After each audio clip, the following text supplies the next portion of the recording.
try that again. Come on, just stream. Son of a bitch. Oh, here we go. Yeah, it's starting. All right, finally. You're streaming? Yeah, we're going to be streaming in a second.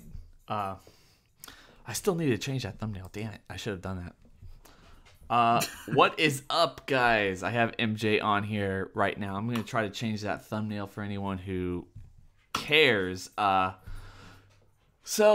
MJ, ending of Dragon Ball Super. Let me plug this.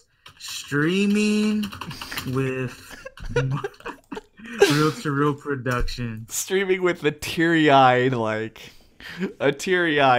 boy, man-child, I guess. Guys, jeez, oh my god.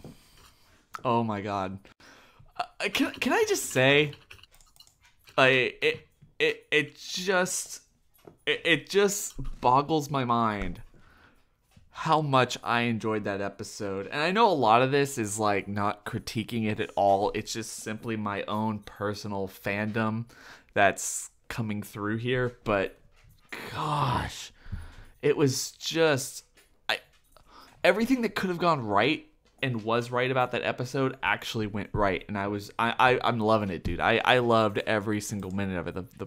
The Frieza Goku fight, 17 winning, the wish, everyone coming back, all the little moments that we got there, the endings with everyone, and the very fact that Frieza got put back to life, and it was oh my god, he's still alive. If we come back to this, Frieza has to be a part of it. It's just everything is oh my god. And then and then them fighting in the same poses. Oh my god. I think you can relate to me on this, and I think the chat can too.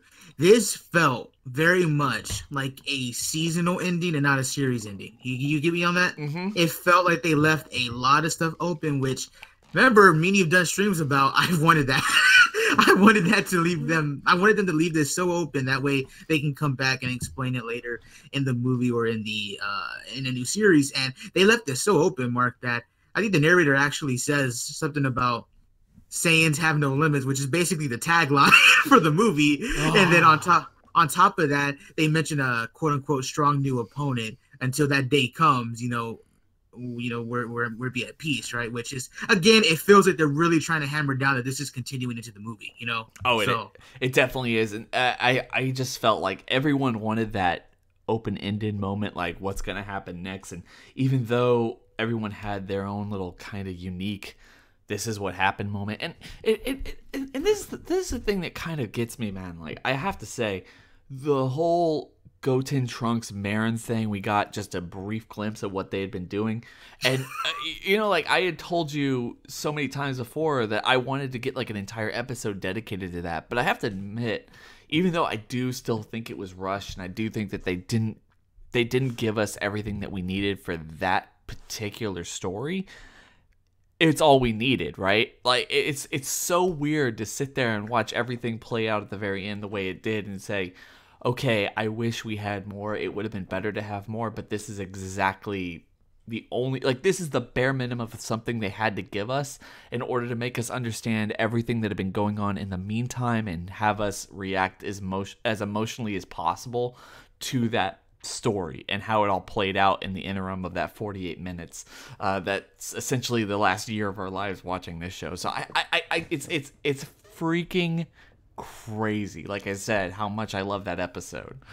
I think a good way to phrase it, that way, we don't piss off certain people, or I think something that everyone can kind of relate to no matter what they think about Super, is that with Super's schedule, with Toei's schedule, with the time slots, with Kotaro starting, I think, next week or in a week? I think it's next week.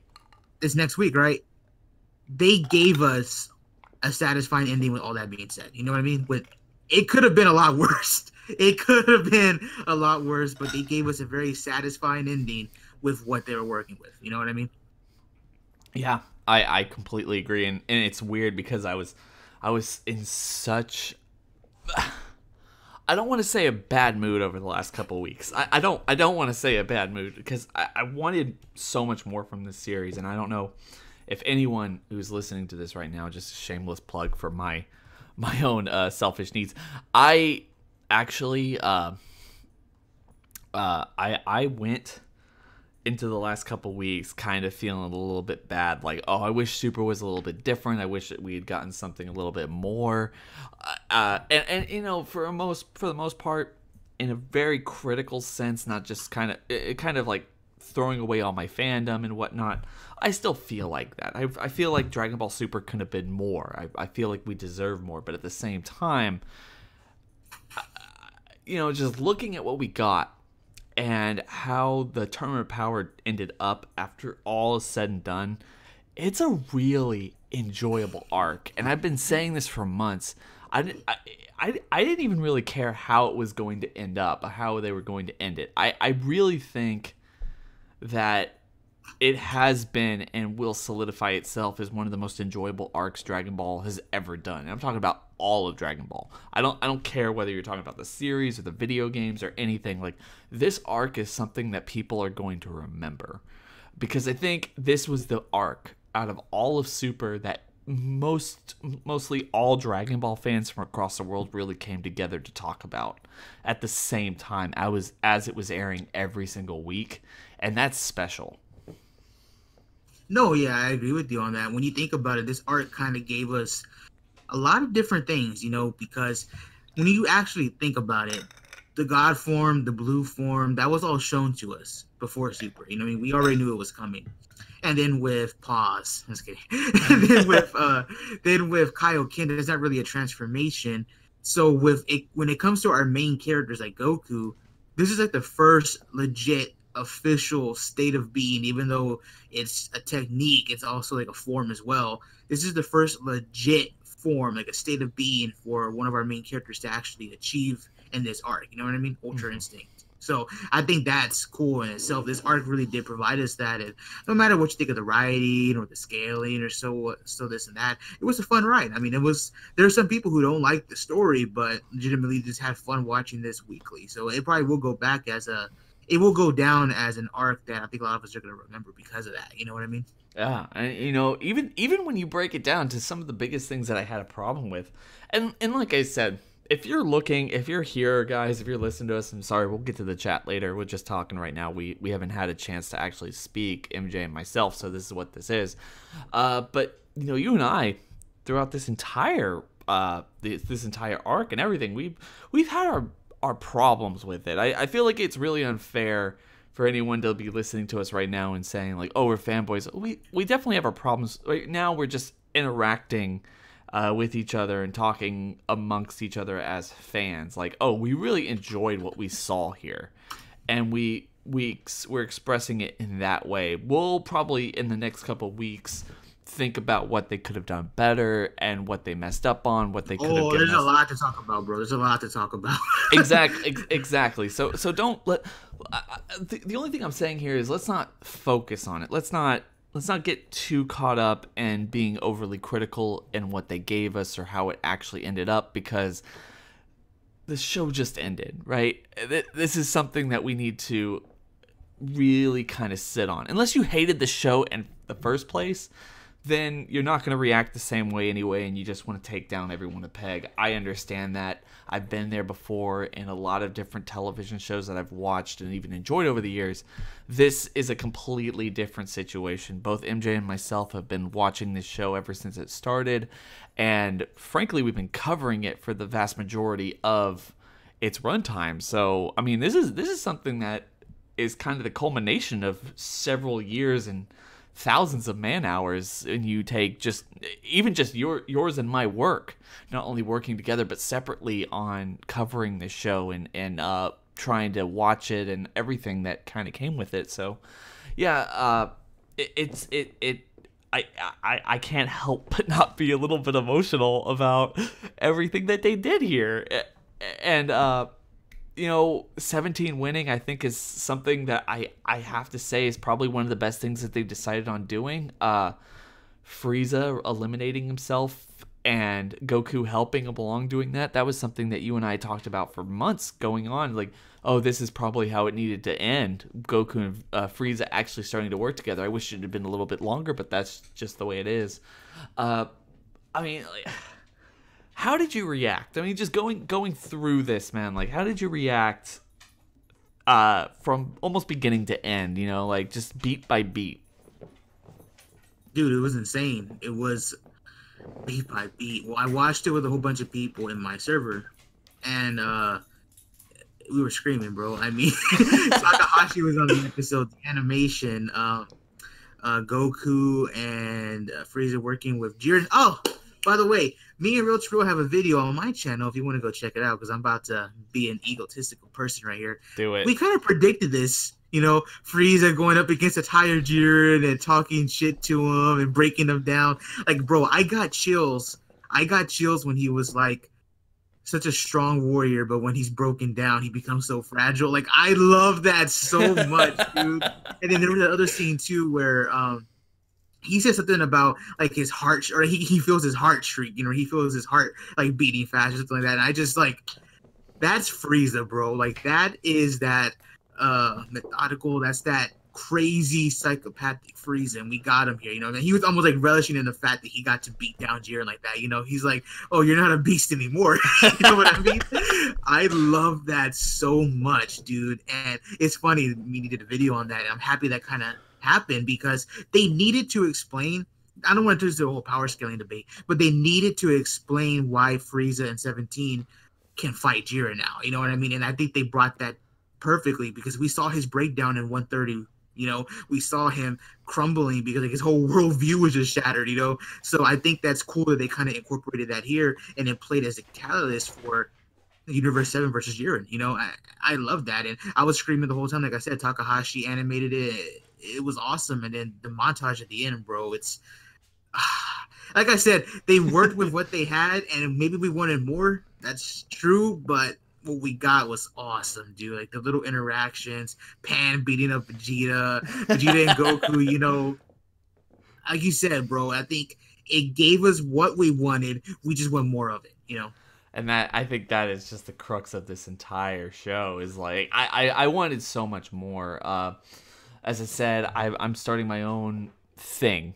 I'm starting my own rewrite of the series now. I put the first 2 episode pitch out, and oh, by the way, I don't know if you saw that, I took your idea. By the way, everyone who saw that, I did take MJ's idea about Goten going and getting a Dragon Ball for Videl as an anniversary gift. I thought that was perfect, and I was trying to think so hard about how that would be incorporated into the overall story that I had to figure out a completely different direction for the arc to take to get to the whole Beerus fight and everyone getting together to make that make sense. But I did think I actually worked it out in a really nice way.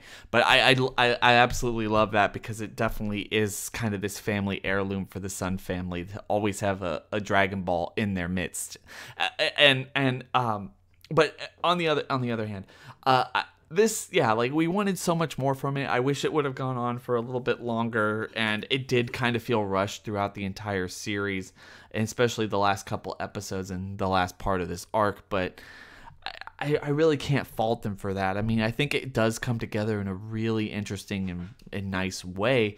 And I've seen people in the comment section. I wanted to kind of briefly comment on this because people have been saying that Dragon Ball GT had a better ending.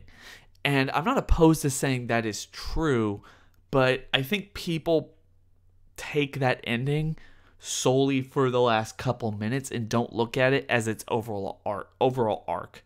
I do think in terms of concept, the whole Shadow Dragon arc and everything that happened there with Omega Shenron and all the other ones, there's some genuinely good moments in there. It's funny, there's some nice action, some interesting melodrama, as it were, but it's too short.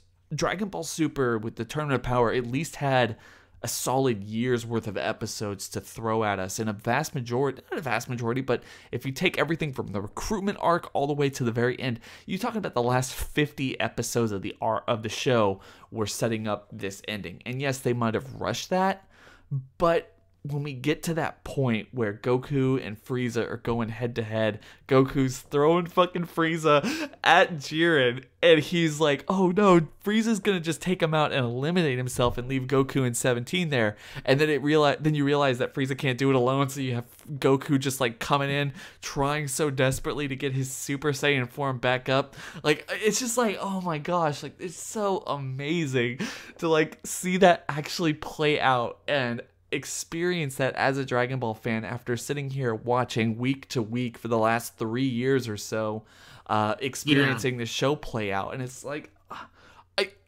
nobody in their right mind, when Frieza was introduced to come back, or at least announced to come back in Fakatsu no F, nobody in their right mind would have ever anticipated that moment between Goku and Frieza. I think people also got to remember too. Sorry to cut you off. I think people also have to remember, with all the flashy colors and the transformation. I think people really do forget that they are trying to tell a legitimate story under all that. You know what I mean? And when you look at it, think about it like this, bro. You have Frieza and Goku working against Jiren, and again, that further proves what we were just talking about. His whole entire worldview was broken in this tournament. You know what I mean? Coming to this tournament, his whole entire idea on life, which is broken down. Because think about it like this. This is actually something that Geekdom said. When you look at Frieza is somebody who has killed Goku's friends, and if you want to get technical, killed his parents, with Bardock and them and Planet Vegeta. This is somebody who's caused them trauma. And you look at Jiren, there's an evil dude out there who killed his friends, killed his family, killed his parents. Yet Goku put his trust into somebody like that, and now the clutches, here they are working together to defeat Jiren. That's something Jiren would never do. But again, that's where it goes. His whole worldview was shattered. And I think that's a very interesting story, that the former villains, were the ones helping Goku in this tournament versus Jiren. You know what I mean? I think that's cool. And that was just but that's the entire focus of the whole series. I do want to like ask you, what are your thoughts? Because I think as much as we were all hoping for a cliffhanger this entire show, or this entire final, or ending it too fast, yada yada yada, I really think, at least in my opinion, anyone in the comment section, please comment on this right now, and we'll get to any interesting comments on that. But Frieza being brought back to life, I think that was genuinely shocking, and ending it with him resurrecting the Frieza Force, I think that was genuinely shocking. I mean, like, this isn't what I expected at all from the entire series, and I thought, okay, there's no way in the future of Dragon Ball, if they bring back this show, that Frieza is not somehow important. Because this isn't the person, I mean, we all kind of thought, just even weeks ago, that 17 was done. Like, 17's not coming back. He was the only person who was safe to actually kill off, have some emotional connection to, that wasn't in the ending of Dragon Ball Z. Nobody was expecting someone who wasn't around, or we knew was dead at the end of Dragon Ball Z, to actually come back. So what are your thoughts on that? I like it. I like the fact that they brought him back, because we've been wondering, what are they going to do with him? You know what I mean? Are they actually going to wish him back? Is he going to get Hakkai'd? Was he going to get the wish and ask for something so crazy that he got erased? You know what I mean? Like, what were they going to do with this character? And they brought him back, and they kind of just did the whole, don't do evil shit, and if you do, we'll take you out. You know what I mean? And he was like, whatever. And he went home, or he went to wherever his ship was, I guess, and resurrected, his army. I don't know if he went and recruited, but that's actually kind of funny. I could just imagine, like, sign up for the Frieza Force, come take your physical. That's just me. No, but he went. We want you. Yeah. We want you, right? And you know what I mean? He went and recruited, and he got his army back, and that's kind of like the sorry for the wait. The Emperor's finally back. It really makes you wonder, though, what is he really gonna do? Like, what's he really gonna do with Beerus and Whis and Goku and them out there? He can't really rule the universe, but the universe is so big, he can probably just pretend to be a king, like in his own section. You know what I mean? But I don't know. It's interesting. But see, this is why I love it. We wanted this kind of open ending, and this is what I wanted to say about the GT stuff. You can't really compare GT to Super, at least the endings, because GT, whether people like it or not, was the continuation to the anime of Z. That was the continuation to the anime version of Z, and it was signed off by Toriyama. There was, character designs, and he also signed off on some of the earlier plot points. That was the legit continuation for Z at the time, and when that concluded, that was the actual anime ending for Dragon Ball. It ended for years. That was the ending. This is more like a seasonal ending with a lot of stuff left open. And with that being said, I can't wait to see what they do. Like, is he going to be in the movie? Is he going to be in a new show if they come back? They obviously wished him back for something. You know what I mean? And there's an interview. I can't remember where exactly it's from. I'll try and find it later. But there's an interview where I think Toyotaro mentioned something about, I can't wait to see what, happens with Toriyama and the stories to come. I think that's kind of what they're teasing here. You know what I mean? He made these choices because I think there's more stories to be told. And obviously, I think Frieza may be a part of that, There's one question here. I think it's actually kind of worth talking about. Someone did say, Stephen Alvery, I'm sorry if I said the last name wrong, but he said that the ending of this arc made this whole thing useless. The wish makes it entirely useless. There's no need for the whole universe survival arc. All the universes came back, and it kind of makes it bad. Now, I want you to share your thoughts and opinions on that as well, and anyone in the chat as well. But I really think that that's not true. That's not the way I've approached this ending. I felt like it's one thing to sit there and go, okay, yeah, like they did promise some major stakes, and then they kind of skimped out on that. They didn't allow us to see how all these people reacted to all the universes being erased. But I feel like if they had gone through with erasing 7 of the 12 universes, then they would have kind of shot themselves in the foot for something that they could have done in the future. And at the same time, getting rid of universes like Universe 6 or even Universe 11 or 10, the other universes that we'd actually kind of gone into, there's some legitimate characters there that are worth exploring. Hit, Cabba, Frost. Although I need to go back and look. I don't know if Frost came back. He did. All right, great. I did not see that on the first go around. But all these people who are worth bringing back. Not to mention Gowasu, the Trio to Danger, even though they didn't get too much shine, and even just potentially.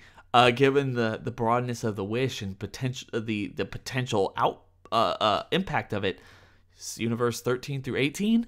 So we're not sure, and so we're gonna have to just wait and see. And it could really open up the book for certain things that can happen in the future. And yeah, this had to happen. It's not the best thing ever, but it had to happen. I think so. I don't think it's completely useless because they brought back the universes. In fact, there's actually a statement that kind of helps back up why they probably should have came back. And what's funny is this is a bit of character growth for Zeno. I didn't actually want to bring it up because I wanted to do a video with you on it, like a more in depth. But we can still do a video. With Zeno, supposedly they were gonna wipe out the last remaining universe if they had made a selfish wish, and they used the words foresaw that the survivor of this tournament would not wish back the erased universe, but he would do something non-selfish. And it was 17, and 17 gave up the cruise that he wanted to get so he could go on a cruise with his family, and he wished back the other universes. And I think in my head, we've always mentioned before that Zeno is very childish, and I think I don't want to use the word out of character, but I do think this is some growth for him because he is supposed to be the king of all the Omni Kings. So I thought that was kind of interesting that they went that route, and they said that, that they foresaw this and that they were going to erase the last remaining universe if the winner made a selfish wish. You know what I mean? I thought that was kind of cool because Zeno, I think, does need some character growth. For the longest time, we kind of just viewed them as the audience, So I do kind of like that they gave him that. And plus, I mean, there's a lot of stuff that we got. Like, without this tournament, happening, we wouldn't have gotten Ultra Instinct. We wouldn't have gotten Jiren and the character arc he went through. Even if it was Rush, he did go through a legitimate character arc. He changed, stuff like that. Topo, we got to meet all the other guys. I don't think it was a complete waste. No, I think it was... There's a lot that they did here. And you brought up the whole selfish wish thing. Am I the only one who is sitting there listening to that going, okay, there's absolutely no way that Jiren wouldn't have been like erased immediately? Yeah. Like it's weird because like you think of it like that, and that's just like the cherry on top of this whole situation, that Goku and what Goku did, the way his philosophy worked, really just solidifies in every way that they were planning for this entire arc. Because 17 wasn't going to wish for anyone else. The only reason he wished for all the other universes is because 17 is just one of those people who doesn't really give a crap one way or the other, but he had also fought alongside Goku and everyone else, and he had seen everything that had happened throughout that entire tournament. Obviously, he's going to have some dignity and wish for everyone else to come back because it's kind of bigger than him at that point. I don't think Jiren would have had the same idea. And you and I had talked about so long, Jiren had this idea, or Jiren had this mentality, he was going to wish for everyone to come back because it was quote-unquote justice. But I will point everyone to episode 130 where he kind of sits there and tells Goku, you'll live on my memories. That is him confirming, as much as Goku confirming that, hey, we'll fight again to Caulifla and Kale and all of them. It's Jiren confirming, you're screwed. Like, I am not bringing you back. Like I'm getting my wish. I'm getting my wish, and it's just gonna be me, myself, and I this whole way. If Jiren had won, everyone would be screwed, right? So that's just the only way that it could have actually panned out. It's the icing on the cake. It's so ironic. You know what I mean? It's like I said, that's why I can't say this is a horrible arc. I mean, you can say the scaling's whack. You can say the story is kind of, a bit beneath what we got in the Future Trunks arc, at least in terms of narrative. But I think overall, this was a very fun arc.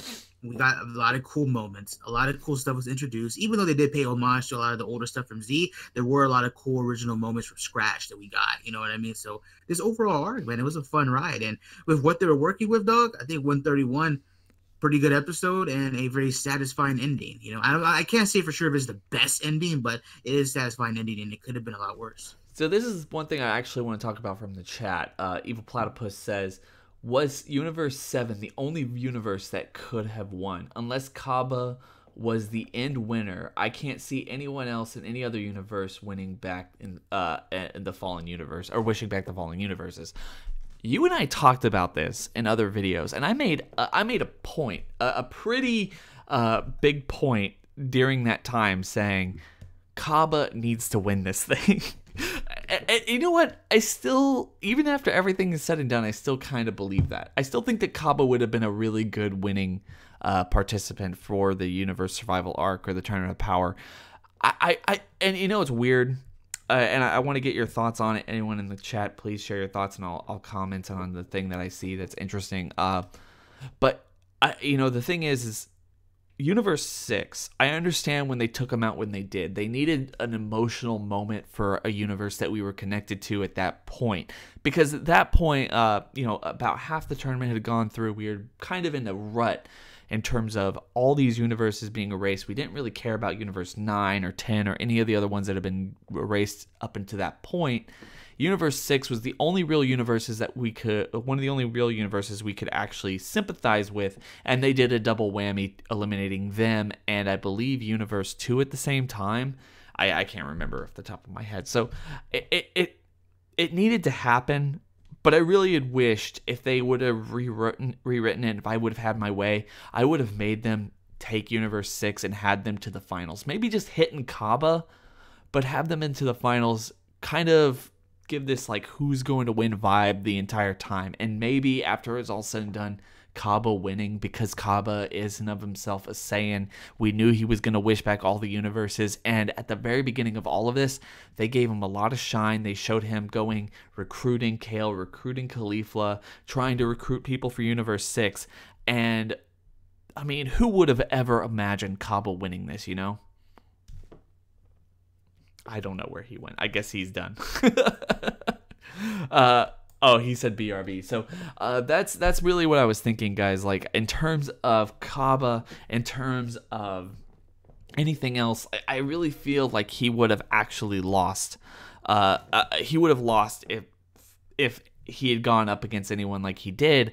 But I think he was a good candidate for actually winning the dang tournament. And I wish that they would have put him at a bigger level or a higher scale than they did during the entire tournament arc. Plus, it would have been nice just to see Goku and Hit team up at the very beginning or at the very end to fight Jiren. That would have been pretty awesome if you ask me. So Because MJ has stepped away just for the time being, he told me he would before we started recording, so I'm just going to start answering a couple of the questions. That was really just my thing to answer a lot of the questions that I had seen, or at least one of them. Let's see. I wish, it was like, its wish was universe, or 17 surviving self-sacrifice. I'm somewhat upset with the ending. In a sense, I wish it was fleshed out a bit more. It was rushed.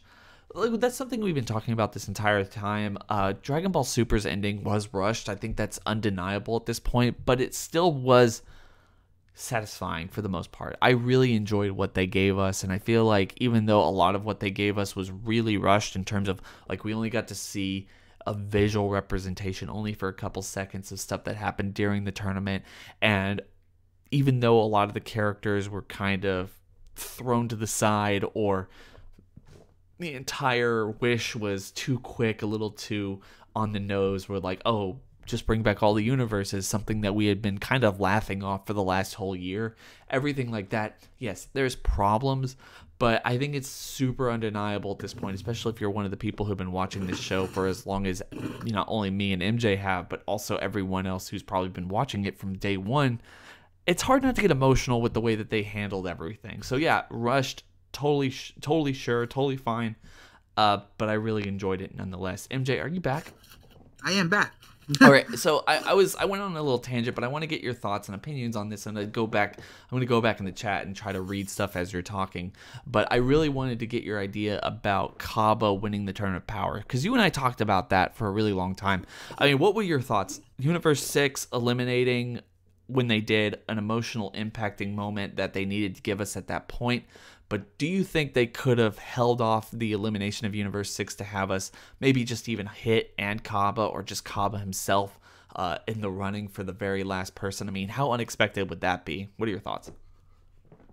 It would have been unexpected. It also would have been something that was built up too. If you remember in the last tournament, Cabba wasn't the main player, but he was an intricate player to what Vegeta's character was. Also, they did mention that, hey, if you train, you can kind of get the same power as me.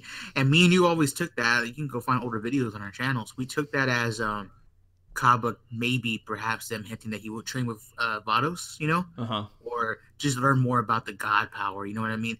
Obviously, that didn't really happen, but they could have went that route. I think it would have been cool. I think having Cabba be one of the last few characters and actually giving him a legitimate character arc from what he was in this Universe 6 tournament versus now, and having him as a major player towards the end would have been dope, you know what I mean? And I still wanted to see a Cabba versus Gohan fight.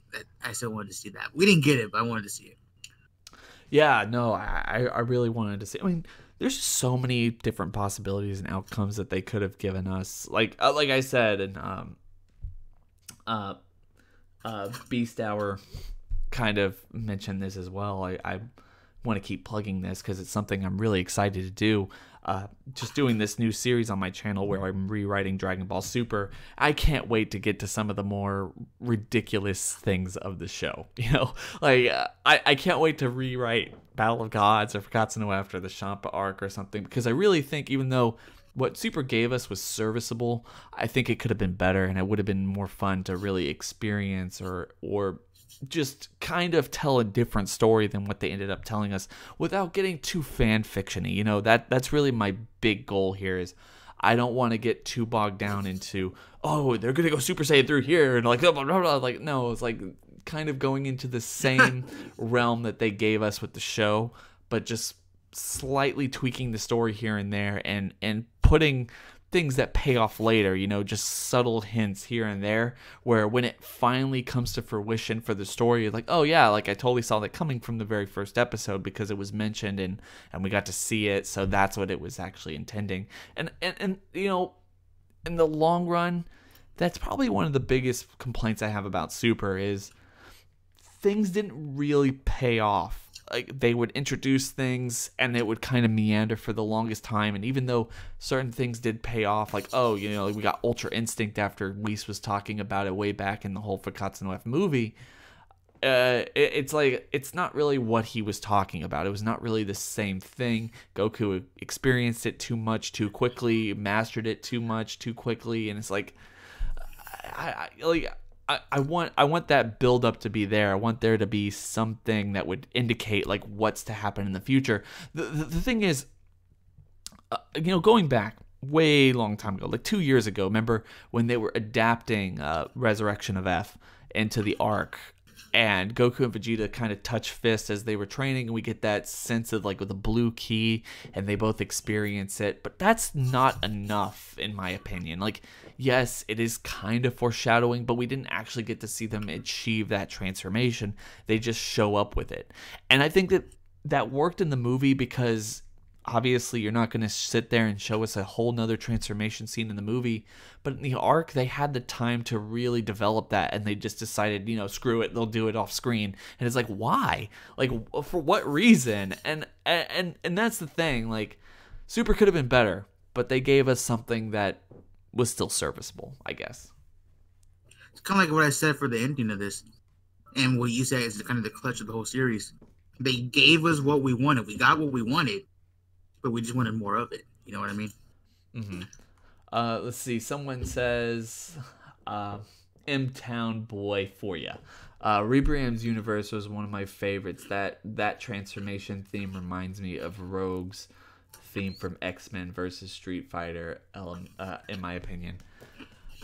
I have to say, just because we're talking about the end and how it all played out, I'm still incredibly interested in Universe 2. I want to keep exploring Universe 2 in a big way, and I really hope that we do sometime in the future, but I don't think we're going to. I just think that one to me, and I've said this in every live stream, I think, because I feel like no one really pays attention to it. That universe is so mysterious. Like, what's going on there? I don't know. They have aliens and fighters that they shouldn't have, so why? Like, we have no indication that they cheated either way. Like, they didn't go to Universe 7 and recruit people, Universe 6, so, like, what happened there? We never knew, we never got an answer. And that's one of the things about Super, is that there's a lot of stuff that's brought up in every arc, and then it doesn't get answered until later, or not even answered at all. Ultra Instinct being one of them. In this arc, we got the whole Universe 2 yard rat, Universe 2, Tuffle, or Sephorian. We're probably not going to find out why, and if we do ever find out, we're not going to find out why until a new movie or to a new series, which I get that. I mean, you know what I mean? It's whatever. Sometimes they're not going to always tell us everything in the first arc. Look at the Super Saiyan, for example. This is a good example. It was sorry guys, that's my TV. My dad has really loud. No worries. What do you call it? You can have something brought up, like they brought up Super Saiyan at the Saiyan Saga, but it wasn't actually shown to us until, the Namek arc. You know what I mean? So I feel like they can still tell us why they're there, and like if they migrated, or it did Universe 2 sneak over there, like how Universe 4 did and steal some people. You know what I mean? And that'd be actually kind of a funny story that, Shin just got there too late. You know what I mean? Universe 4 beat him to it, but I mean, Universe 2. I don't know. We'll find out. I mean, maybe we will. It's interesting, though. Maybe, it does seem like it's set up for some kind of potential future story, but we're just going to have to wait and see. People are talking in the chat about the difference between Bra, Bula, and Buddha. And I think people aren't reading it right, because it's just Bra. Buddha is Bra. So even though it might be a little confusing to see her name be spelled Bura instead of Bra, it's the same thing. So take that as you will. I just wanted to kind of talk about that because it seems to be like a genuine point for everybody in the chat. But I no, dude, God, it's just, I have to say, genuine tears, very interested in where they're going next. I loved the callbacks that we got throughout this entire ending. I love the fact that they completely skipped the intro. That was unexpected. They just kind of went right into it. Like, okay, no time to waste. Let's jump right into this. And that might be potentially their fault because they can't waste any of the runtime. They need to get every single bit of story on screen as possible because it's like, oh crap, there's so much still to do. We'll just go for it. And it's like, okay, that's what it was. But the one question, and can I say, and you and I need to do a legitimate video for this, but I just want to get my thoughts and opinions on this as well.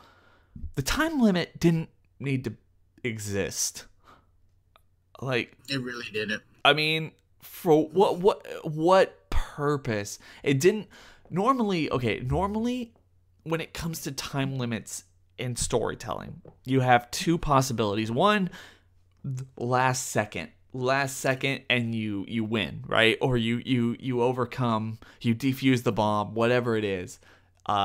Or you get to the location, something, or time runs out, right? And default, whatever was going to happen at the end of that time limit happens, and you're stuck with the consequences.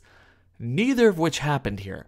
Or at least if it wasn't the last second, they didn't make a huge point that they won in the last second. They just won. So why even have the time limit at all? If not just to kind of indicate episode to episode how far and how much time has passed between each episode. But why even matter? I mean, why even set it up in the first place? Just be like 80 fighters, battle royale, last person standing wins. And we don't even need this. There's 28 minutes left. There's 30 minutes left. There's 2 minutes left. There's a minute and a half left. All this other stuff. It boggles my mind. It also turned the arc into a bit of a joke because people were bringing it up, Oh, this just happened in 30 seconds. Oh, Namek Saga all over again. I don't think there's really any point for it, you know what I mean? Except for what?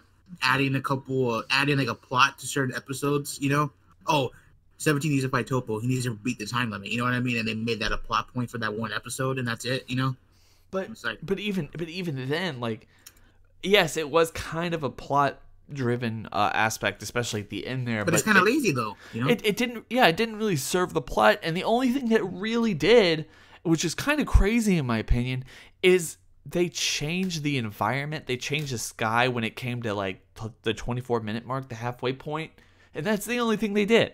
Like, it's like that's the only legitimate visual or plot focused aspect that the whole time system had on the story. Is it made the dark screen or the dark background in the world of the void into green. and then that was kind of screwed up when Topo went into his God of Transformation mode or something, or God of Transformation, God of Destruction mode, and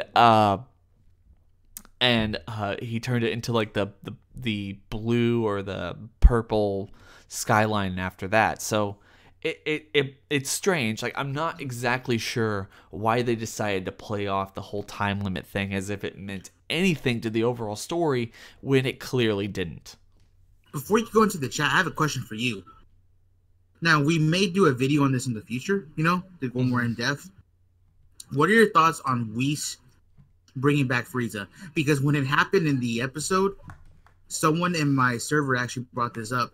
Doesn't that kind of render the Dragon Balls useless because Whis can just bring back whoever he wants? What are your thoughts on that? I love the fact that Whis brought back Frieza. Okay. I really think that this is true. I honestly think now that we have the Super Dragon Balls, and as I've been talking about this entire show, for the most part, the Super Dragon Balls have done nothing of significance besides this episode. Nothing that we've seen them do, the other Dragon Balls couldn't have theoretically done if they were inside like one universe, which is either Universe 6 or 7 at any real level, because as far as we know, only the Namekians from Universe 6 and 7, if the Universe 2 debacle doesn't kind of extend to all the other universes, and for whatever reason there's Namekians in every universe, which would be crazy, by the way, but I don't see it actually happening. I'll get back to my point.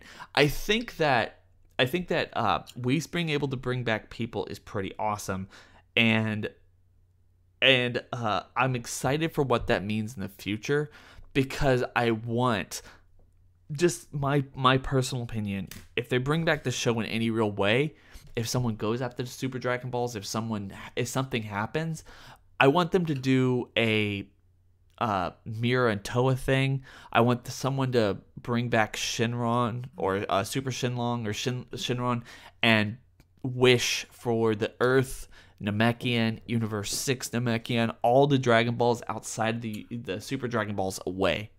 Like, they're all inert. They're all null and void. You can't use them anymore because whatever anyone says or anything, they're just gone, right? Because we've relied too heavily on it, right?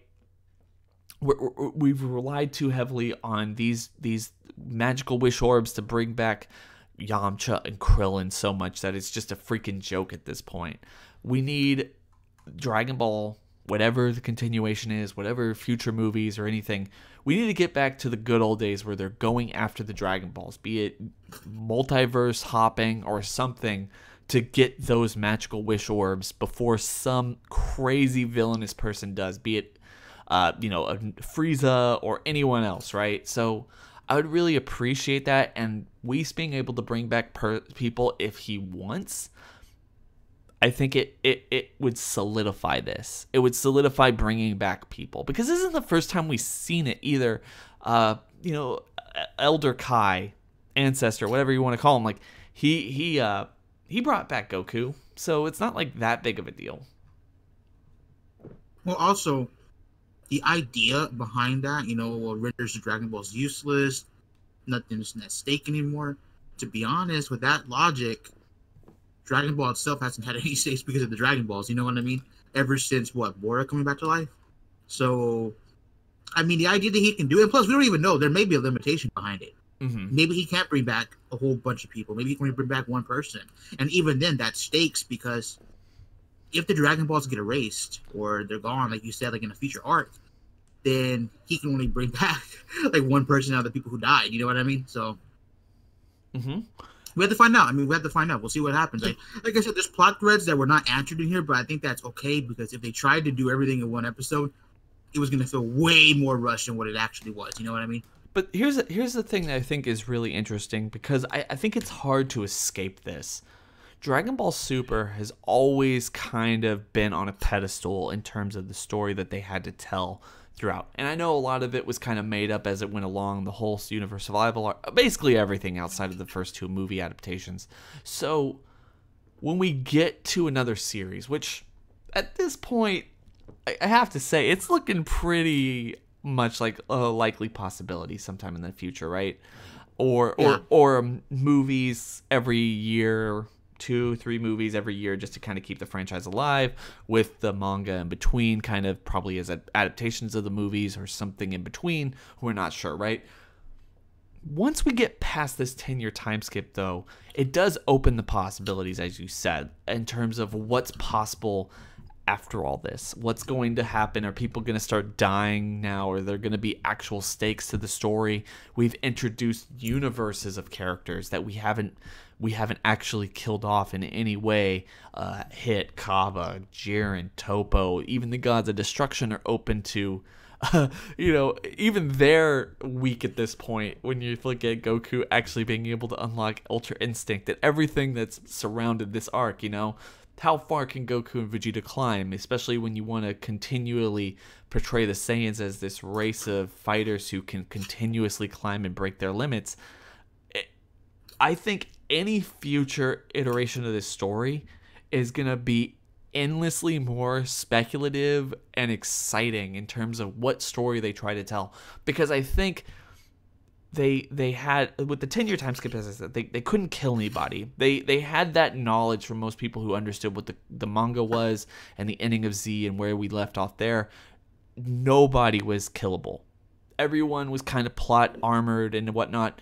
That's not the case anymore, right? It's open season now. And especially if they get rid of the any of the other Dragon Balls besides the Super Dragon Balls, there's so much that could happen. I mean, even GT theoretically killed off Goku in a major way before bringing him back. So it's what are your thoughts there? Like, do you think the next series, the next movie, the next manga, whatever, is going to be endlessly more exciting for the fact that it's going to be taking place in a time that we're not familiar with? Or do you think that it's just going to be par for course for Dragon Ball in general, and people are going to just be, die and be wished back and no real stakes whatsoever? It can kind of go either way, in my opinion, but if they do go that route, like you're saying, getting rid of the Dragon Balls, at least on the Super Dragon Balls, that's cool. I like that idea. Plus, I hate to say this because, I'm sure a lot of people don't like Last Jedi. A lot of what happened in Last Jedi was Kylo Ren, kill the past, kill it, you know what I mean? Kill everything, right? Kill the past. Getting rid of the past here, the Namekian Dragon Balls, the the Earth Dragon Balls, and then only keeping the Super Dragon Balls. And then if we find out later that Whis and the Angels do have a limitation on what they can do, because I think it makes sense. I think there's actually evidence to the idea that they may have a limitation on bringing back people because they have a limitation with time reversal. You know what I mean? Mm-hmm. So just going off of that, if we set this hypothetical arc or whatever in a new series or a new story arc from a movie, and they do what you're saying, they get rid of the Dragon Balls, and you have only Whis and the Angels and the Super Dragon Balls, and we're in that time period where we don't know what's going to happen, I do think automatically the stakes are raised. You know what I mean? Automatically, just because we're out of that period, and we're beyond Industry, you know? Mm-hmm. It could be open season on anybody, you know? Sorry, Trunks, see you later. Future Trunks is dead. But like, I really hope, and I have to say, I know a lot of people might consider this bad, but I really hope we never, ever see Future Trunks again. I know, but I mean, I'm just so tired of his character. He's so one note. Okay, I know a lot of people like him. I know he's had 2 kind of major arcs when it comes to the overall story of Dragon Ball. But the only way he theoretically gets brought up in any way is going back in time to ask for help. Now, the only way I can imagine, you gotta flip that on its head, right? They have to go ask Trunks for help, which would be crazy. But I could see that happening. I don't know why. I don't know how that would serve the story at all. But it would be cool.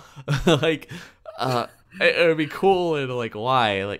You need another Saiyan for the ritual? Just go for Universe 6. Why can't you go? I don't know, but haven't you mentioned before in streams or videos the idea of them pulling a cable where Trunks and my son comes to the past and they gotta go to Trunks in the future for help or something? That was Danny's idea for a future arc. And the weirdest thing for that, at least in that respect, is wasn't that what Trunks was? Trunks is Cable. Trunks is Cable, yeah. Trunks is Cable. He's the son of 2 very popular characters who are well established to the series coming back, and no one knows who he is. I mean, that's who Cable is. So it's kind of you're retreading no matter kind of what you do. That's my point. You have to flip it on its head, and it's crazy, but they would have to go into the future or whatever timeline they stuck him in just to ask him for help. And how do you kind of deal with that? But I really hope we never see Trunks again. There are certain things I want to see. I'm glad that Frieza's back. I'm glad that all the other universes are back. I would like to see Hit and Cabba explored, Khalifa and Kale, especially if they get Super Saiyan 3. By the way, go see MJ did a video about whether or not Kefla got Super Saiyan 3, right? Good video. Danny's on it. You'll like it. Yeah, it was good. It was a good video. So go check that out. So, no, there's so much possibility now. The door is completely open for them to explore this in any way, shape, or form that they want, and I can't wait to see how they interact with this. In fact, while I have you here, and we're talking about Dragon Ball Super's ending, and we have to kind of speculate on where they're going into the future. This is where the discussion's going. Let's talk about the movie, because we just recently got the trailer, and even though we might do a discussion on this on probably your channel now, outside of this realm of live streaming, because we got everyone here, let's talk about it. So it doesn't give us much, but it shows us a Saiyan that's never before been seen, and some kind of weird aura. Goku. It's Broly, but it's a new form, or at least a new aura that we've never seen before. And there's a lot of speculation. My thought is this isn't something that's actually in the movie at all. It's the same thing that we got from Fukkatsu no F, where we got Goku going Super Saiyan, which he never did in the whole Fukkatsu no F movie, and flying at the screen. So this isn't going to be in the movie at all. I don't even know if this is going to be the final form of what the Saiyan is going to be, but thoughts on it? Any genuine thoughts on it? I do agree with you. I do agree that I think this is just a teaser. We won't get the official trailer till the summer, perhaps August, But I feel like that's what that is. It's just a teaser. However, if it's not, and it's actually, if that's what's actually going to happen, Goku fights his Saiyan in the ice area, where they fought Dr. what's his name? Willow, right? So wherever this is, and this is really what's going to happen in the movie, then obviously that Saiyan has to be on motion. It has to be. like we found out recent information that they've kind of been working on this movie like throughout last year, all the way up till now.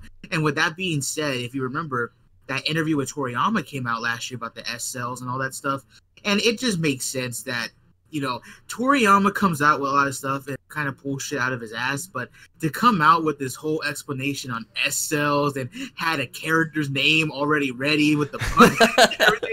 Like, he had to have been working on it. They had to have been working on the rough draft at that time, and that's why he mentioned all this stuff. You know what I mean? That has to be on Moshi. The movie's about Saiyan's limits. It's about the origin of the Saiyan's power, so that has to be on Moshi. It has to be. Plus, I think it kind of fits when you look at him. He has that more tanner skin, more like Bardock. His eyes look very animalish, which I think that's a nice touch, because if that is Yamoshi and that's actually a representation of what's going to happen in the film, his eyes look very animalistic, and I think that goes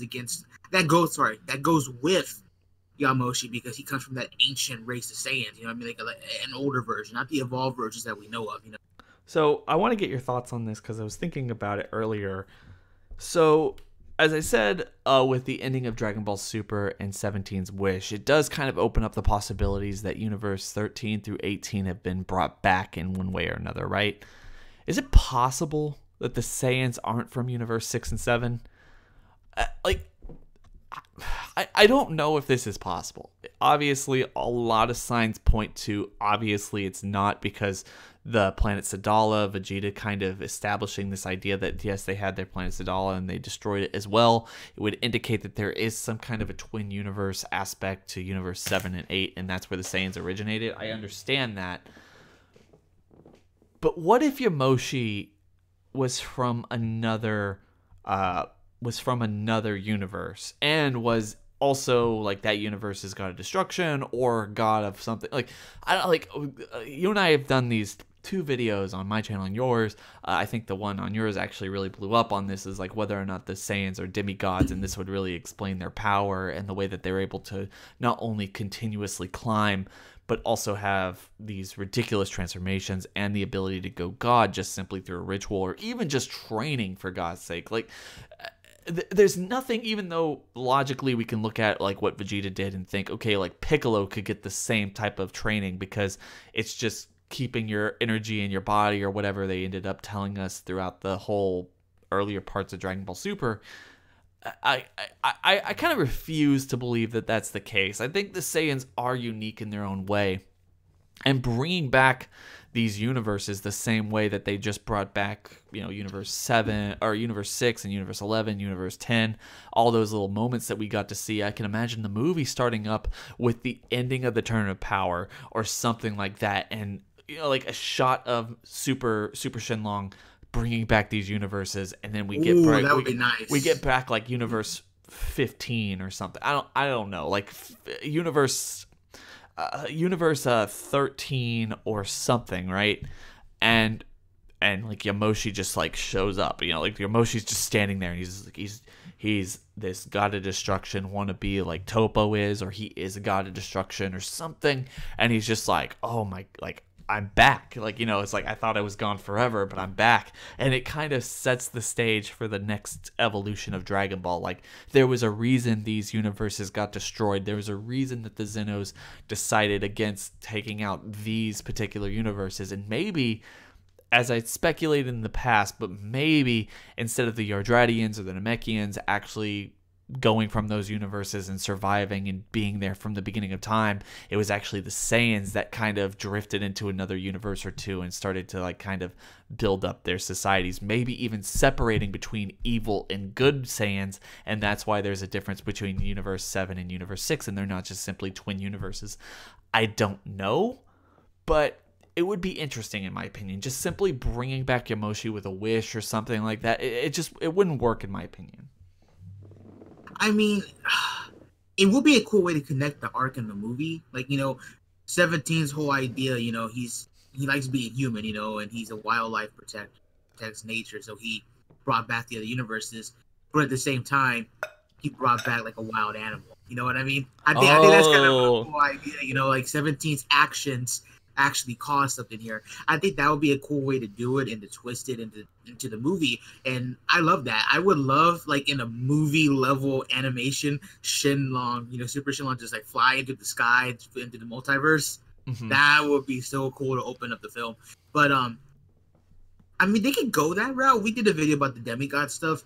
If you really want to break it down, look at Whis, Beerus, Champa, and Vados. They really had no idea what these Saiyans were and their transformation, stuff like that. So it would be cool if the Saiyans actually do come from like a different universe, or they do come from one of those destroyed universes. And I think it's a cool idea. It probably won't happen. It's a bit too fan fictiony, but I mean, it's super, bro. You think it happen? But, okay, I will also say, though, like, it is kind of established. You could take the logic from Super. It's established that Beerus and Champa are brothers, and that doesn't make much sense when you think about the other gods of destruction. So it's possible, even if Yamoshi did kind of show up. Okay, in the Battle of Gods movie, they made it very clear that Yamoshi, or what he was known as, or whatever they thought he was at that point, was summoned with the ritual from 6 pure-hearted Saiyans, or 5 other pure-hearted Saiyans, giving their power to him, giving him enough power to take on the Ozarus, but he was unable to actually achieve it. Given the fact that Beerus and Champa are siblings, it would kind of indicate that there's no way that they're siblings between universes, right? Like they call each other brothers. What if like an angel was passing by and was like, "Hey, why don't you be a god of destruction for Universe 13 or something?" And that's how we ended up there. And for whatever reason, whatever issue he got into, whatever his twin universe was, or any of those other universes, started like a universal war, whatever. And that's why those universes were wiped out, but also why it's kind of taboo throughout all of Dragon Ball Super for Champa and Beerus to go into each other's universe. When they first run into Champa in the Fakatsu no F arc, he's like, "Hey, why are you meddling around in my universe? You need to be in yours." And he's like, "Oh, well, keep to your, mind your own business. Like, I'm here for my own reasons." And they're all kind of worried about what the rules are. They don't want to time travel. They don't want to do this, that, or the other. And even when Zeno shows up and is like, "Hey, you're having this tournament," they're petrified at the consequences there. So it would be an interesting way to kind of build on that, allow the Saiyans to be from Universe 6 and 7, and put Yamoshi in another universe, especially one of these ones that's been erased over the course of before the series even started. So there's a lot of possibilities there. I just don't know why he'd be evil. Like that's why I don't want it to be Yamoshi. Is there's no reason he'll be evil. like something would have had to happen to him post whatever happened during that era where he had that fight. You know what I mean? But then it comes down to like, well, they would have to explain what happened, and if he kept his body, then how did he keep his body, and then what did he go through to change him so much? You know what I mean? Why did he go from a good Saiyan to an evil Saiyan? But I mean, there's ways they could do it and make it work. But to answer that overall question from the chat, I don't think they brought back the other universes. I don't think that's where they're going with it. But they could make it work if they really, really wanted to. I mean, okay, but if they didn't bring back the other universes, what brings back Yamoshi? Because I know you're right. Like, there is this idea that Yamoshi is going to be the person who comes back with the movie, and that's who Goku's fighting. It just makes a ton of sense because this isn't something that Toriyama just kind of pulls out of his ass. They have an idea, right? They have an idea that they're going to be exploring in the future content of Dragon Ball Super, but what bring, like, does Goku just wish him back? Like, for what purpose? Isn't that kind of treading on the same, like, Resurrection of F storyline? It was like, why are we just like, we need to get rid of the Super Dragon Balls and Dragon Balls if we're just going to be using them to wish back strong people just to fight and make cause shit. Like, it's not a good. Maybe Yamoshi was sleeping, and then the battle between Goku and Jiren woke him up, and then a wizard named Ubidi had to come wake him up. But then and then the Red Ribbon Army had to use these nanobots that they had been putting throughout the multiverse to, I don't know. You know what? I would actually like that. I would actually like that if the Frieza Force, now that Frieza's back, I don't know how this would work out at all, but the Frieza Force somehow allies with the Red Ribbon Army to to go search the universe for remnants of Saiyan DNA and stuff, and they clone like the strongest Saiyan they possibly can. And it's not really Yamoshi, but it's like this Bio Broly type of, like, it's just like the strongest possible warrior they could make based off all this DNA that they've collected. I don't know, but that would be crazy. There is that wacky theory, bro. They kind of took your idea. I think it was like on Instagram. I was talking about it the other day in the chat that supposedly Frieza. It didn't happen, obviously, but the idea was that this would lead into the new movie because Frieza was gonna win. He was gonna get the wish, and he was gonna wish to go back in time to when before he blew a planet Vegeta, and that he would impregnate Bardock's mother. I mean Bardock's chick. He would impregnate Bardock's. He would impregnate Bardock's chick, and it would create the Ultimate Saiyan, which is the Saiyan that we see in the trailer.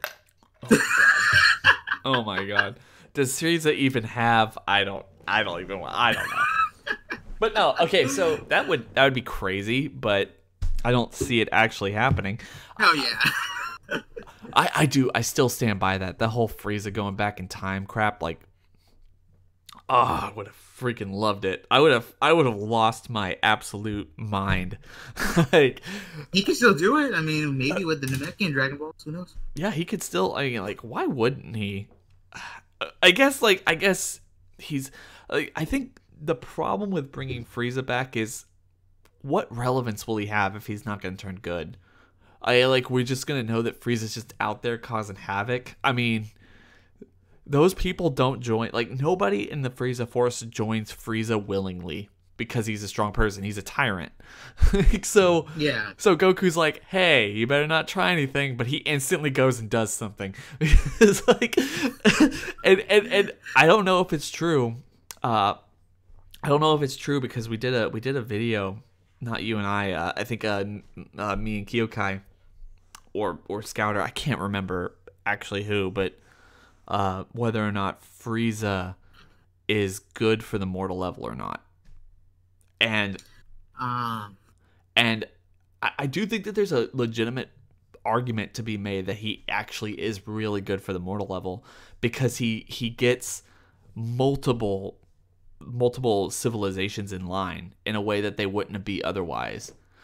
And I think that that's actually really interesting for his character, and a good way to explore his character going forward is he's one of the things that pushes Universe 7 to be better, because he has all these different civilizations under his belt who not only he's protecting, but also building up, like he did with the Saiyans. They were brutes. They were just kind of primitive. But when he came over, he gave them armor. He gave them technology. He gave them education to the point where they weren't before. And it's weird. He helps make them more civilized, even though he's an evil character. Yeah, it's crazy. It's crazy, but like, there is a legitimate argument to be made that he's better for the multiverse. And I really, you know what? This is something that I loved, because you and I have talked about this so many times from the ending, like Goku's philosophy versus Jiren's philosophy, which I think really came through in these last couple episodes. But there's always been this idea that Goku's philosophy resonates with everyone that he fights, right? And they made it. They didn't beat around the bush here at all. They made it very clear that Goku putting on this tournament, wanting to do it, and wishing all these universes back, that he was going to raise the mortal level just by doing the tournament. It's like for all the universes, right? Because everyone's going to feel a lot better and a lot more geared to doing their job right now after fighting everyone. And because Goku went through this entire tournament and beat down everybody, he was the sole cause of every single universe, or at least the Universe 7 was the sole cause of every universe being beaten down, and they got one other chance, and they all know it from Goku and everybody, then they're going to try harder, and everyone's going to start being better, and the multiverse's mortal level is going to start going up. And I think that that's a really interesting, awesome lesson for the end of the show that kind of flew under the radar, at least from this whole conversation we were having. I'm not sure if anyone else picked up on that. Well, that's why I said this arc really isn't that useless, because everybody did kind of learn a lesson, and we did see character growth from many different characters that we thought we would never see. Like, because of the fact that Jiren went so long without really doing anything, we all just thought, okay, he's just a wall. He's not going to get any character growth. He's not going to get anything beyond this. He's not going to ever speak more than one word. You know what I mean? Like, but then everyone got some character growth, even the Zenos, which I find very funny. Like you said, that makes sense. You're going to learn a lesson from this. If you actually go pause some of those, like, if you go pause on the right moments, some of those universes, the ones that were kind of like assholes, you know, like especially Universe 9, the way they write some of these characters, the way they drew some of these characters, and again, I could be looking more into it.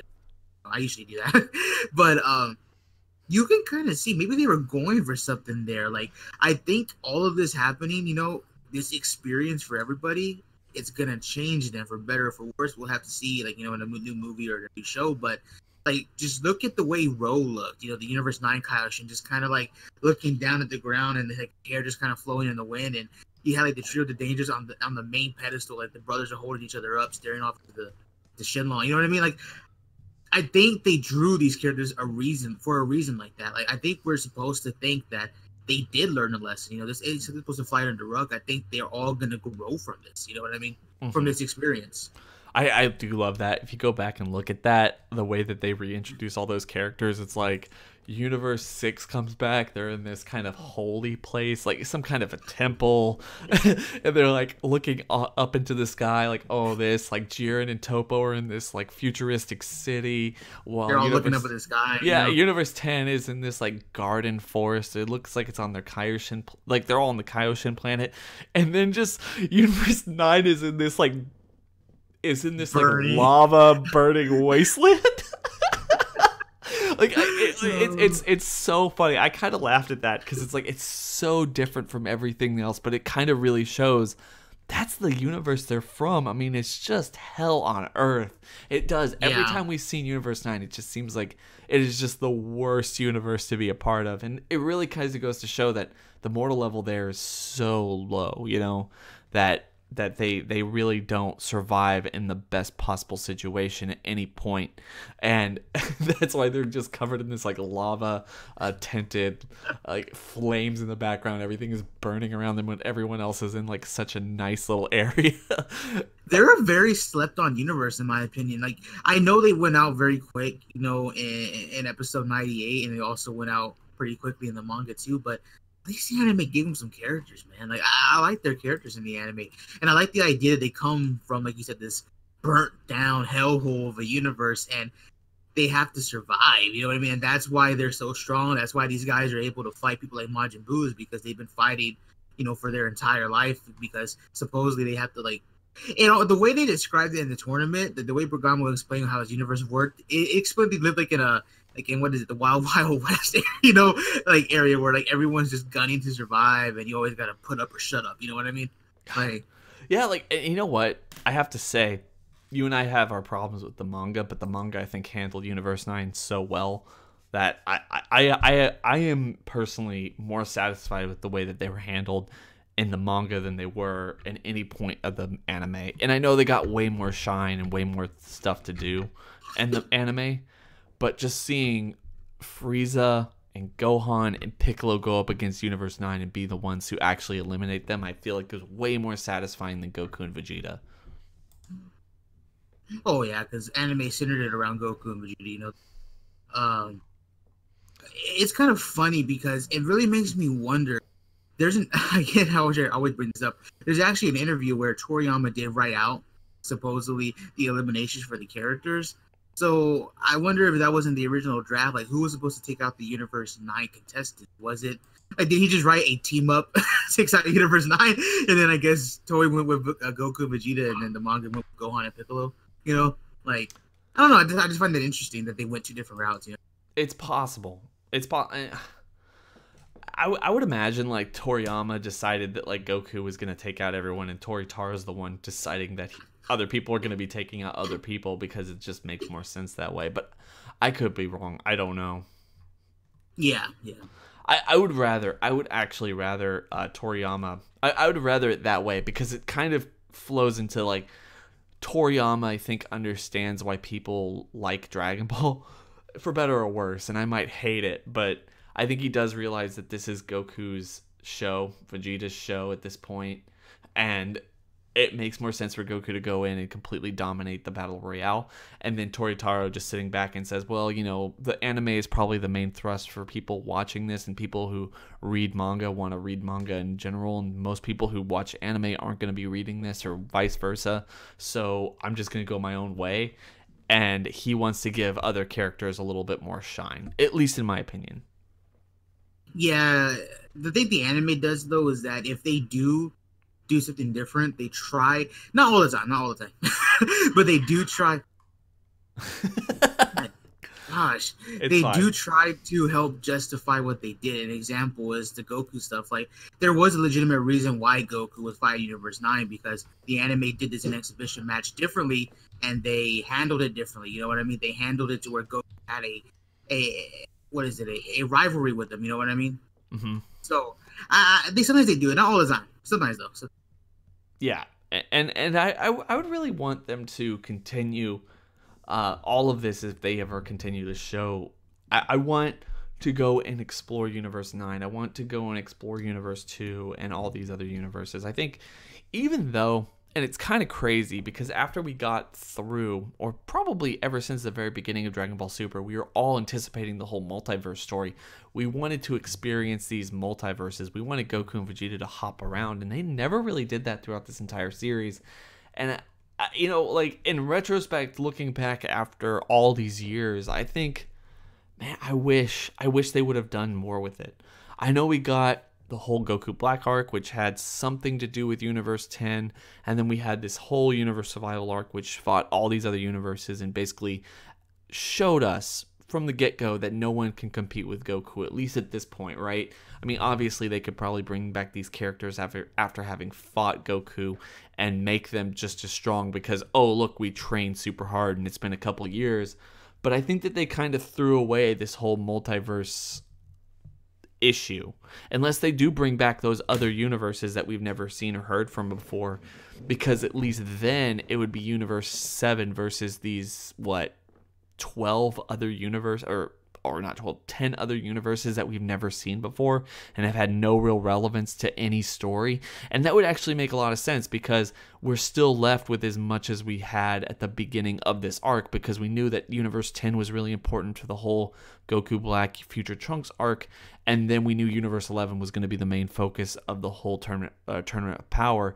So now we have 10 others that we can explore outside of the other 6 that we just kind of got rid of and said, well, they're fodder in comparison to Goku and Vegeta in the first place, so there's no real reason to explore them in any way. I think that makes a lot of sense, but I agree with you. Like, there's really very little to go on to suggest that the other universes are wished back at this point. It's just a fun thought. I'm back. Oh, you were gone. I was just like gaffing this whole time. I didn't notice you were gone. But I was just saying that it would be cool to. It kind of irks me. It kind of irks me to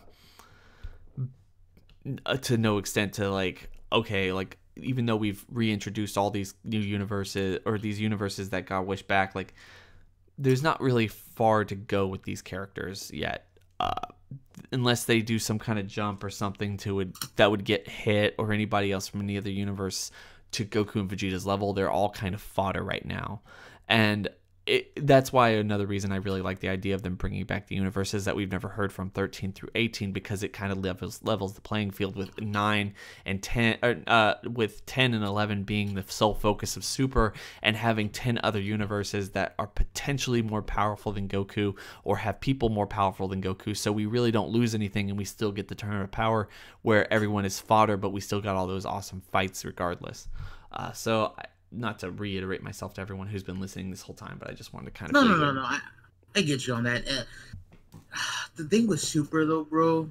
Hey, and it's funny, Mike from Nafi Soft Media is hitting me up right now about his thoughts on the episode. But I just find it funny because it's kind of like a double-edged sword. I think me and you have talked about it before. The whole thing with that, bro, is like, if they introduce new characters who are weaker than them, complain, and then if they introduce people who are stronger than them, people complain. and it's kind of like you do what you do. You know what I mean? You kind of take your poison because people did not like the Universe 6 tournament. They did not. I'm not saying most people, but some people did not like the fact that Goku and Vegeta could one shot everybody there except for Hit. You know what I mean? And then here you had a lot of people who were contending against like the whole Kefla, Saiyans, Infinite Potential, Power Fusion. You had all these characters who could contend with them, Ani Raza, etc. Yet people didn't like that because they felt it was too rushed, it was too fast. And in a situation with these characters being so strong, it's like it's kind of expected. And I was actually talking to my friend Aaron about it on Twitter. Gohan and Trunks kind of got that treatment. They were powered up tremendously in a few days, right? Mm-hmm. In that small gap, just so they can kind of be relevant here. I guess take your poison. Do you want them to be really, really freaking weak to where they're not relevant, or do you want them to be strong to where they contend with Vegeta, but it's just an ass pull? So do you want? And that's kind of what happened with these other universes. I have to say, though, at this point, I'd rather them just be ass pulled to Goku and Vegeta's level. I had problems with that throughout all of Dragon Ball Super, but now that it's over, and I think the way I'm going to experience this show in the future is just going to be like, oh, it doesn't really matter. Like, I really like the fights that they give us, and I'm not so much of a power scaler in any real way. I don't care about it. And that's really not to degrade anyone who really likes the whole power scaling aspect. I think that is somewhat of a science just to try to figure out all that crap, because it's like it's so inconsistent. It doesn't have any real logic. Just so to try to farm some logic, some multipliers, some ways that people attack anything, I'm just really in it for the story.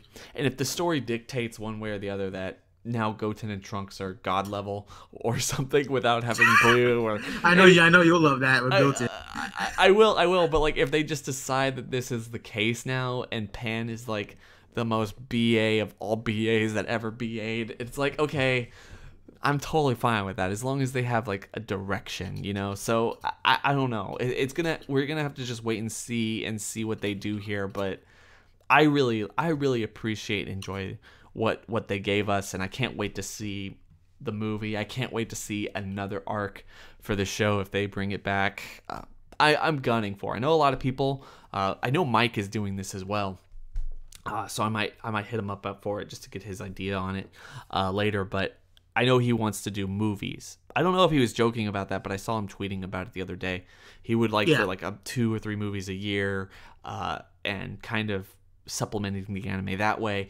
And I know that's a really good idea. I think a lot of people would like that. It's kind of the same thing that Digimon just got done doing. I don't know if they're still doing it, but I think Dempsey told me they're done doing it that way. It supplements. They can release it on television in parts, whatever. I don't like it. I want a television show. It has flaws. It's not the thing that we want, but there is a lot of joy experiencing a show week to week. And there's flaws in animation and story and all this other stuff in between. But, I mean, think about it, man. Dragon Ball Super is done for a while. We're not going to get an episode next week. And it's not going to be like the last couple weeks where there's going to be an episode. There's not going to be an episode next week, but there'll be the one the next week. It's like no episode next week, no episode the week after, no episode the week after that, or anything else like that for potentially a year or more until we get to that movie. But how much is that movie going to satisfy us? It's just like, it's going to be a huge loss. And it's weird to say because it feels like a first world problem. And I mean, obviously there's like way other more important things to kind of be passionate or reminiscent or sad about, but it's like this is emotionally affecting. Like I've been here. You and I have been here for so long, and we've been doing this, and we're not going to get that fix anymore. And it's become a tradition. I mean, it's been a big part of our lives for a vast majority of our lives, but essentially building up our channels is what we primarily focused on. We're going to have to start. We can't just do theory videos anymore. There's no theory anymore to have. Like, there's discussions about what this meant or what could potentially happen, all this other stuff. But there's, we have to think of something else to talk about, and everyone else does. We have to evolve with the changing times, and that's crazy to think about. You're gonna make me tear up, man. Stop this. And, it's like, okay, let's be real, guys. We talked about this when we found out Super was going to stop airing in March. and we're finally here. Man, dude, we're finally here, and it's crazy, bro. Because like we said in that stream, the people that we've met, through Super, the things that we did, this is our equivalent to like what Danny and these old timers. He's gonna get mad for me saying that. He's gonna get for what these guys used to do, in high school, junior high, selling tapes and trying to watch Dragon Ball that way, in a definitive way to watch it over here. And it's like, this is our like when we look back, bro, like 10 to 15 years from now, this is gonna be our nostalgia, but we're gonna be the ones like, man, Dragon Ball Ultra 2 ain't as good as Super. You know what I mean? Or we're gonna be doing that because this is what, like, bro, like me and you, dude, like we started off this shit. You know what I mean? And so many other people did, and it helped us. It helped us in many different ways. I guess I'll go ahead and say it financially. It also helped me emotionally, and I think I'm a better person now coming out of it, so it's sad to see it go. Hopefully it comes back. We still got the movie to look forward to, but it's been a hell of a ride, brother. It has been. Yeah, I have to say, I definitely financially, definitely, I feel like that it would be a lie to say not financially, not greatly, we're not buying fucking boats or anything, like we're not rich off of this. A cruise, give 17 his cruise. Yeah, which I have to say, it kind of made me a little bit too emotional, more so than I'm willing to admit, that Bulma gave him the fucking birthday cruise ship. But that's just me.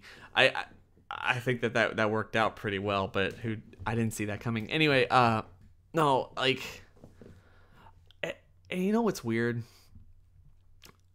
This is something that actually genuinely depresses me, because it's kind of one of the things I really wanted to do on my channel, but I really can't anymore. For anyone who's listening, and obviously MJ knows about this, but it's time. It is kind of, I want to be a little bit truthful here because it's emotional night. My channel's just kind of been in a steady decline, and I don't know if this has anything to do with Dragon Ball Super ending or something, but it's been this way since March, or not March. It's been this way since December, and I've been trying to kind of reinvent myself. That might be part of it, or whatever. YouTube's just not being fair to me, or people have just kind of tuned off. That's fine.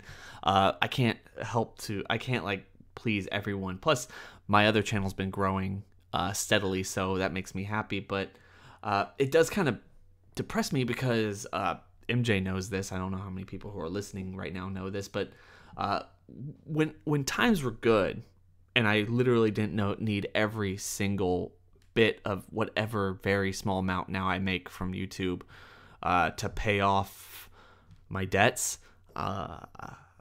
Yesterday I got paid for the other month, and all of that money went for a dentist appointment and to paying for my Barbary course, my review for Barbary for the bar in the year. I have like a year to pay that off, and it's a steep fine, not to mention my student loans. But when times were a little bit better, I was doing giveaways on this channel, and that was really fucking fun, dude. Because I could grant like $150 or something, like every couple of months or something. I could make that financial plunge to give back to the people who I know who supported me this whole time. I can't do that now. I don't know with Super ending. I don't know what's going to happen there. And it's a little depressing because it's like, if there's one thing I wanted to do with this community is to give back. I appreciate so much giving, because this whole thing started as just kind of I want to do it. No one's going to tell me no. I had been watching Dino. I'd been watching Toasty at that time before he quit entirely. Danny and all this. And I just thought, I'm going to do this. I want to do it. I feel like even though I, at that point in my life, was getting literally overheated, I was like feverish to the point, sitting in my room, my parents in the other room. I thought people were going to think I was fucking crazy. Like oh, it's just laughable. This 20 plus year old man is in the back room, like, living with his parents at that point in my life, like, talking about this freaking anime that he obsessed over when he was a little kid, and I can't tell you, like, weeks went by. I got all the equipment, I got everything I needed to do, and I was ready to do it, but I couldn't make that plunge because I just couldn't force myself. I couldn't will myself to be that brave to do something that I actually wanted to do, but I made it through. I wrote a script, or I recorded my first dialogue, I put it together, I put it out there. It didn't get any traction, but I did another video, and I did another video, and I did another video, and I met people through it. I met Nathan, who was in this chat earlier. I don't know if he's still here. And I met, this person and this person and this person, Kanji and Dempsey, and then later I got in touch with Donnie, and then Dino, and then Danny, and then you, and all these other people. And I can't tell anyone who's listening, you and everyone else, like, just how much it's helped. I used to be so deathly afraid of public speaking. I used to be so deathly afraid of reading anything in public or doing any, like, I just couldn't do anything. And I think people think of people who do YouTube as a personality type of people, like people who go out of their way to be a part of groups and all these other people. It's not true. We all come from different backgrounds. We all come from different walks of life. And that's why I always tell everyone throughout this entire journey that if you want to make a YouTube channel, if you want to speak your mind about something you love, you will never, ever in your entire lifetime find more of who you are and what you want to be than when you take the moment to do something completely for you, to make a video, write a script, record the audio, put together the video, and upload it for the world to see, no matter how many views it gets, whether it gets one view or 1 million views. You did that. You deserve that. Haters be damned. You will get to know yourself. And Super taught me that. How freaking crazy is that? No, that is crazy. We talked about this before, like, YouTube. Kiyokai, he tweeted, "I fucking loved it." Excuse my language. I think everybody's probably gonna be fanboying over this ending, but we talked about this before, man. It's like this has helped us with not just, I hate to use the word again, but financially, but this has helped us emotionally. It's taken us out of, how can I say this? I used to write and make beats, right? And I had stopped for a while, and I kind of did the whole let me go get a regular job situation. I did that. I worked as a home health aide. And when I started doing YouTube, like, YouTube, dude, it just gets your creative juices flowing again. I feel like writing again, writing scripts and just doing these theories. And, of course, I met you, the love of my life. So it's That's true, though. That's actually true, though, guys. It's true. It's not, but it's true. Anyways, we are dating. Like, he doesn't like to say it, but we are dating. So, anyways, so we started doing our thing on YouTube, and it's helped me. You know what I mean? Like you said, it's helped you. I've gotten better at speaking. You know what I mean? I've gotten more courage to do certain things. So it's like this has helped us, man. And I don't want to get too emotional on this, but like I said, man, it's been a fun ride, and it's just crazy to think, bro, that it's finally March, dog, and it's finally over. Holy crap, dude. Like, it feels like it was just yesterday where I called you, and I was just like, bro, did you see the news? Did you see what Herms tweeted? It's ending, you know what I mean? It's crazy. I know. It still felt like it was far out, and then we're just here right now. Didn't feel like we'd get here so soon, but that's life. And I think it started as a passion. It started as this dream. It started as everyone else does it. Why can't I? And it's grown from there. And the way I want to take it, because I see people in the chat who are being very nice.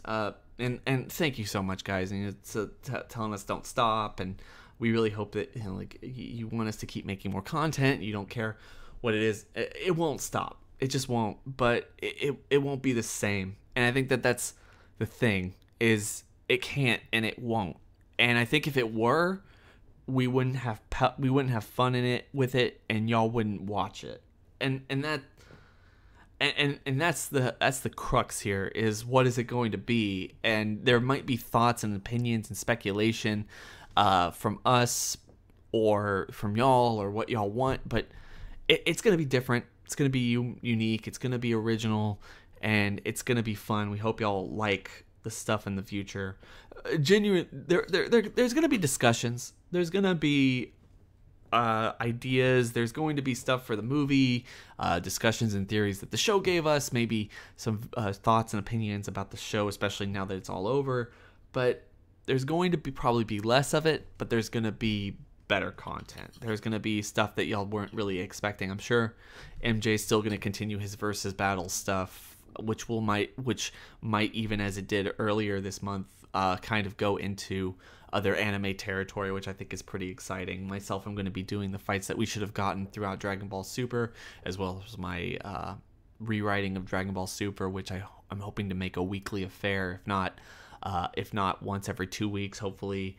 And then just other series in general. So there's a lot of stuff to talk about. Dragon Ball is nothing. It's nothing if it's not a plethora of discussion topics for its inconsistencies, its characters, the world that they've built, everything, right? Sorry to cut you off, but I actually have a question for you. This is something that was brought up in my reaction video in the comment section. Somebody was a bit disappointed. You'll see why I'm asking you this specifically. Somebody was a bit disappointed that they didn't really have Hit say too much, in 118 when he was erased, and then when he was brought back, and they focused more on the Saiyans. What are your thoughts on that? The whole Hit not really saying much has been eliminated by Jiren. I had already made my point pretty clear on this, I think. I don't know how many people have actually heard or listened to it, but I'm just going to stick with my guns. I think Hit had probably, of all the characters that were introduced in Dragon Ball Super, the fullest of character arcs. I think he really came a long way, and I don't think he really needed to say much more than he said throughout the entire series. We met him as a guy who was so willing to kill people or just to get the job done, to get what he actually was hired or brought in to do something. It didn't matter. He was there for a purpose, and his purpose was self-oriented. It was selfish. It was for the cube. It wasn't for Goku. It wasn't for a fight or to help Universe 6 or anything else like that. And when we next meet him, he's still fighting for himself, but it's no longer a job. It goes beyond the job, as Vado says. He's not fighting you as Hit the assassin, but when we get into the Tournament of Power, he's fighting for Universe 6. And it's not we never get to see someone ask him specifically to help or do anything. He's just there as an obligation. He's recruiting as an obligation. He says it's his job specifically. That's a character arc, dude. Like, that is a full-fledged character arc. Like, this guy really changed the way he viewed the world because his fight with Goku or whatever have you. He didn't need to say anything. Like, he had done everything. He comes in, he says, I had one more shot, I took it, and I knew if I didn't take it, I would lose, and I knew if I took it, I might lose, but I had to take it, or whatever he said. I can't remember, but yeah, like, that's all he needed to say. There didn't need to be a goodbye to Goku. There didn't need to be a goodbye from Goku or anything else like that. Hit got what Hit deserved, and I loved every minute of it, dude. No, I get you on that. I just feel like some people were, I guess they kind of they urged, or that not urged. They kind of shouted what they think in my comment section. I can't really fault them though. I get your point, but like maybe just at least a word or something. You know what I mean? It would have been nice just to kind of focus on him a little bit. He doesn't need to say anything, but they didn't even focus on him. I understand why. I definitely understand why, but he was. And the Saiyans are way more important to the story, especially with the way that they were trying to tell it with Goku and Vegeta and Gohan and Cabba. Especially now with a new movie coming up. Yeah, they're very important, and I would be shocked, really, if the movie doesn't include them in some way. Especially with that last little line, it's like, we're going to get Super Saiyan 3. I think when they show them again, they're going to be potential. I mean, That would be cool. Like, it would actually be kind of cool if when they Man. introduced them there in Super Saiyan 4, like, just for S's and G's, you know. So, no, I don't know, but it would have been nice just to even have like one shot of him that was solely focused on him, but they didn't really do that for us. It's funny because now that I think about it, looking back at some of those episodes, like I think like 114 and up, and this is why I said I can't say that this arc is shit, like how some people do, or that this arc is a complete waste because we've seen legit growth. I mean, when we first saw Cabba and Caulifla, Caulifla did not like Cabba, and they made it even more apparent in the manga where she was beating the shit out of him. You know what I mean? Beating him up. Here, like in 114, she was actually sad. You know, not sad, but she actually wanted to avenge Cabba. You know, she wanted to fight Frieza one-on-one, but Goku intervened. And then you look here, it's like the way she's so cheerful, and you know, she went like and hugged him and came from the back, like, "Hey, learn Super Saiyan 3 with us, or we're gonna do it together." It's like I said, that there's been legit growth from these characters. You know what I mean? Maybe it's too subtle and it's not really hammered down, but I mean, that's why I say I can't say this arc is shit because we've seen growth from these characters. You know what I mean? Like even Gohan is back to being at his peak again. You know, and they kind of fixed what he did in Cell Arc, kind of like the whole you get drunk on your power type stuff, and they wanted to fix it here. You know, so like I can't say this arc is shit because of that. You know, there's legit moments between characters here. Then there's growth there, at least in my opinion. I'm currently waiting for. So for people who don't know, the third Blu-ray came out just last month. I think it was last month. Very tail end. So it's been out for about a month now. I'm waiting for the price to go down for the third Blu-ray at the Champa arc they introduced. Because I just can't wait to own all of Dragon Ball Super. My preferred method of watching anything, and I understand people think this is absolutely crazy because we have streaming services that makes binge watching so much easier and yada yada yada, but I just love sitting down, putting a Blu-ray disc in, and just letting the shit fly. You know, like and I did that actually with Dragon Ball Super. I went back when I was trying to figure out like how am I going to rewrite this. I watched the first couple episodes and it flew by. It's not any way I've ever experienced Super. And I think this is something we all have to kind of sit back and think about. We've experienced Super in a way that we've never experienced Dragon Ball before. Maybe people who grew up with the Kai version, but I've never experienced Dragon Ball like this. I mean, I experienced Dragon Ball Z back when Dragon Ball Z was infuriating. Like, when we had a new episode every week for maybe like 20, 30 episodes, and it would start all the way over again. So you would have to be like, you get all the way to the ending of like the Cell games or something, and or the beginning of it, and then it would start all the way from the Saiyan arc. And you'd have to go all the way back. That was infuriating, but it was at least an episode a day. I've never been in a position, and we won't for a long time unless you do it right now. I mean, I guess you could do it right now if you absolutely wanted to binge all of Dragon Ball Super in one go. And I think that in all of your hangups with the arcs or all your hangups with the stories or anything else like that, I think when you're binging something kind of goes away. Because you're sitting there and you're experiencing it episode for episode. There's no wait, there's no anticipation or anything else like that. You're just having fun with everything. And I know a lot of people hate this arc and say they're never going to watch it again, but I implore everyone, watch the entire arc in one sitting. I mean, obviously it's a lot of episodes, you can't do that, but you know, within a couple of days, watch the entire arc, and I bet you'll feel differently. I feel like this arc played out really seamlessly, if you think about it. No, I agree with you. Okay, so I'm not gonna be like Rockerai. I love you, Rock. I'm not gonna be like Rockerai and say this is the best arc in all of Dragon Ball's history. I still have a different opinion on that. But I will say though, I just think there's a lot of stuff that happened in this arc, and this arc is very long. I think people really forget all the stuff that went down in this arc, you know, from episode 77 all the way to now, to where this is where me and you come in. I'm gonna try and aim to do like at least one discussion centering around, you know, there's an exhibition match, and then stuff like that. I mean, kind of like what Zeon does. Shout out to Zeon. He kind of does something similar to that, kind of doing that and kind of breaking down because, like I said, this arc is very long, and I think people really do forget some of the moments that happen and some legit character growth and character moments. And I kind of want to do that with you and kind of break down this arc because even though it's so long, when you really look at it from a grander scope, I mean, it did accomplish a lot of stuff. And I think the arc itself, while it may not have had the strongest narrative, I think it was very cool for what it was, you know? Mm-hmm. And that's, I think that's special. I think that's gonna be in a year or two, whenever they, even before they bring it back, I think we're gonna look back at this and be like, wow, that was special. I'm really glad that they ended up doing it the way they did it, and I can't wait for any future series or future movies or something that they're gonna bring out, because this is one. I'm gonna be like Rakurai. This to me, I think, has been the most exciting time ever to be a Dragon Ball fan. There are better written arcs. There are better fights. There are better tournaments. There are better everything. But this arc as a whole, I think, comes together in a very interesting, unique way that makes me really gush over it. And it's not just the way it was written or the way it was portrayed or the transformations or the fights that happened or anything else like that.